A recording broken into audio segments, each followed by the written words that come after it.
Qu'est-ce que tu veux qu'on fasse sur un sujet comme ça, tu vois, personne n'y panne rien, c'est hyper compliqué, il y a des conditions dans tous les sens, c'est pas appliqué.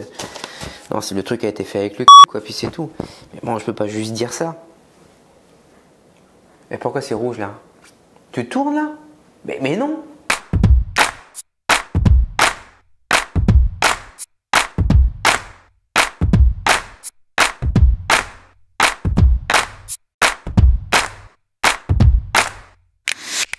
Aujourd'hui, on se concentre sur une clause, c'est la clause travaux, c'est donc la suite de la vidéo 118 sur la clause loyer. Cette clause travaux ne concerne que les propriétaires qui sont situés en zone tendue. Je rappelle un peu le truc.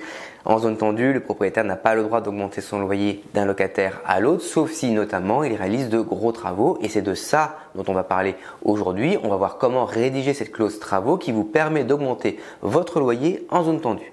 Alors je vous préviens tout de suite, cette vidéo elle va être assez ennuyeuse. Très ennuyeuse, très technique. Donc si vous n'êtes pas en zone tendue, il n'y a aucune raison que vous infligiez ça. Donc partez. Mais allez cliquer sur les vidéos sur le côté, la Ariana, je sais pas quoi. Mais non, on ne vous en voudra pas, allez-y. Il y a deux cas qui permettent d'augmenter votre loyer. Premier cas, vous avez réalisé depuis la signature du dernier contrat de location des travaux de mise en conformité avec les normes de décence ou des travaux d'amélioration qui représentent au moins 6 mois de loyer. Alors dans ce cas, vous pouvez augmenter votre loyer annuel d'un montant qui représente 15% du montant TTC des travaux. Si vous louiez jusqu'à présent à 600 €, ça veut dire que vous devez faire au moins 3 600 € de travaux pour pouvoir augmenter. Alors, on prend un exemple, si vous faites 5 000 € de travaux, ça veut dire que vous allez pouvoir augmenter votre loyer annuel de 750 €, soit 62,50 € par mois, et donc vous pouvez faire passer votre loyer de 600 à 662,50 €. Un petit aparté pour être sûr qu'on parle bien de la même chose, ici on ne parle que du loyer hors charge. Les charges, ça suit complètement un autre régime, c'est une autre clause, on verra ça dans une autre vidéo. Ici on ne parle que du loyer hors charge. Deuxième cas, si vous avez réalisé des travaux d'amélioration au cours des 6 derniers mois qui représentent au moins un an de loyer, vous pouvez augmenter librement votre loyer. Donc si vous louiez habituellement à 600 € et que vous faites 7 200 € de travaux d'amélioration, vous pouvez augmenter librement votre loyer à 700, à 800, à 900. Attention, il y a quand même une limite. Dans les villes dans lesquelles il y a des plafonds de loyer respectés, comme Paris, comme Lille, comme les communes de pleine commune, et puis bientôt Lyon, Bordeaux, Montpellier, Grenoble, vous ne pouvez augmenter que dans la limite du plafond qui est fixé par la loi. Et c'est pas tout. Pour pouvoir augmenter le loyer, que ce soit dans le cas numéro 1 ou dans le cas numéro 2, il faut que le logement atteigne une performance énergétique minimale. Il faut qu'une fois les travaux réalisés, le DPE, le diagnostic de performance énergétique, affiche une note comprise entre A et E. Il faut que ce DPE qui constate cette performance énergétique minimale ait été réalisé il y a moins de 4 ans. Et donc si vous faites des travaux qui représentent 6 mois de loyer ou 1 an de loyer, mais qu'après ça le logement est toujours classé F ou G, c'est-à-dire parmi les plus énergivores, vous ne pouvez pas augmenter votre loyer comme ça.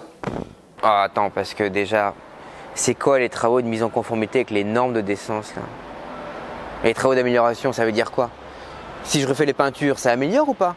Non, ça n'améliore pas parce que ce sont des travaux de rénovation. Vous remettez en état un équipement qui était déjà dans le logement. Quand on parle de travaux d'amélioration, on parle de travaux qui ont pour objet d'apporter un confort supplémentaire dans le logement qui n'existait pas auparavant. Très souvent, ça concerne la performance énergétique du logement, son isolation, sa consommation d'énergie. Donc, on va prendre des exemples. Si vous remplacez les fenêtres pour installer des fenêtres avec un vitrage très performant, ce sera une amélioration. Même chose si vous remplacez le système de chauffage par une chaudière très économe en énergie.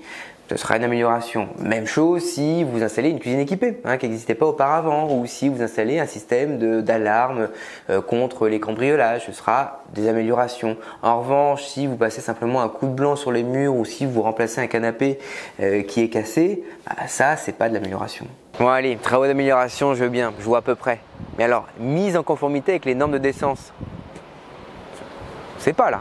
Eh bien, ce sont des travaux qui sont rendus nécessaires par le mauvais état du logement. Ça peut être une installation électrique dangereuse, une fuite à réparer, une porte d'entrée qui est insuffisamment sécurisée, de l'amiante, du plomb à coffrer ou à retirer. Autrement dit, ce sont des travaux qui s'imposent pour la sécurité et la salubrité du logement. Et est-ce que je peux prendre en compte les travaux qui sont faits par la copropriété? Là, par exemple, on vient de finir le ravalement de l'immeuble avec isolation par l'extérieur. Donc, oui, vous pouvez prendre votre quote-part de travaux dans la copropriété, bien sûr, dès lors qu'il s'agit de travaux de mise en conformité avec les normes de décence et ou de travaux d'amélioration. Et bien maintenant, on va s'attaquer vraiment à la rédaction de la clause. Cette clause qui se situe en page 6 du contrat de location meublé et en page 7 du contrat de location vide. Grand 5, travaux. Grand A. Dans le grand A, vous avez 2 paragraphes. Chaque paragraphe correspond à l'un des cas que l'on vient de voir à l'instant. Et donc, vous remplissez avec la nature des travaux et le montant des travaux que vous avez réalisés. Allez, je reprends mon exemple de tout à l'heure. J'ai un loyer de 600, j'ai fait 5 000 € de travaux. Alors moi, je suis plutôt dans le cas numéro 1, c'est-à-dire des travaux de décence et des travaux d'amélioration. Donc j'indique la nature de ces travaux. Ici, j'indique aussi le montant, 5 000 donc. Je calcule l'augmentation autorisée, donc c'est 15% de 5 000, le montant TTC des travaux. Ça me donne 750. 750, c'est l'augmentation autorisée sur le loyer annuel. Et donc si je rapporte ces 750 sur un mois, ça me fait 62,50 €. Et voilà, ça veut dire que je peux faire passer mon loyer à 662,50 €. Alors ça, c'est l'augmentation maximale. J'ai le droit de mettre simplement 630 par exemple. C'est en tout cas ce que je vais reporter dans le petit A de la clause loyer, juste ici. C'est quand même compliqué votre truc là, non? Est-ce que je dois fournir les factures des travaux aux locataires? Non? Est-ce que je dois prévenir quelqu'un ou qui contrôle en fait tout ça? Mais le pire, c'est que personne ne contrôle tout ça. C'est un texte qui est hyper précis, hyper contraignant, avec des conditions dans tous les sens. Mais en réalité, il n'y a que le locataire qui peut contester. Et le locataire, lui, pour contester, il ne peut s'en tenir qu'aux informations que vous lui avez données. Vous n'avez pas à lui fournir les factures. Tout est déclaratoire. Alors attention, le locataire peut contester, il peut saisir la commission de conciliation, puis le tribunal s'il s'aperçoit que vous n'avez pas respecté l'encadrement des loyers. Mais comme en réalité il n'a pas vraiment les moyens de savoir ce que vous avez fait, c'est très compliqué et donc très rare. Et voilà pour cette vidéo, j'espère que j'ai été clair. Alors c'est pas la vidéo la plus fun de la chaîne, ça je vous l'accorde, mais c'est une question qu'on nous pose beaucoup. Donc j'espère que cette vidéo pourra vous aider à remplir votre contrat de location, à comprendre un peu mieux l'encadrement des loyers qui est quand même une usine à gaz assez incroyable. Je vous invite à voir toutes nos autres vidéos, à vous abonner à notre chaîne YouTube. À bientôt!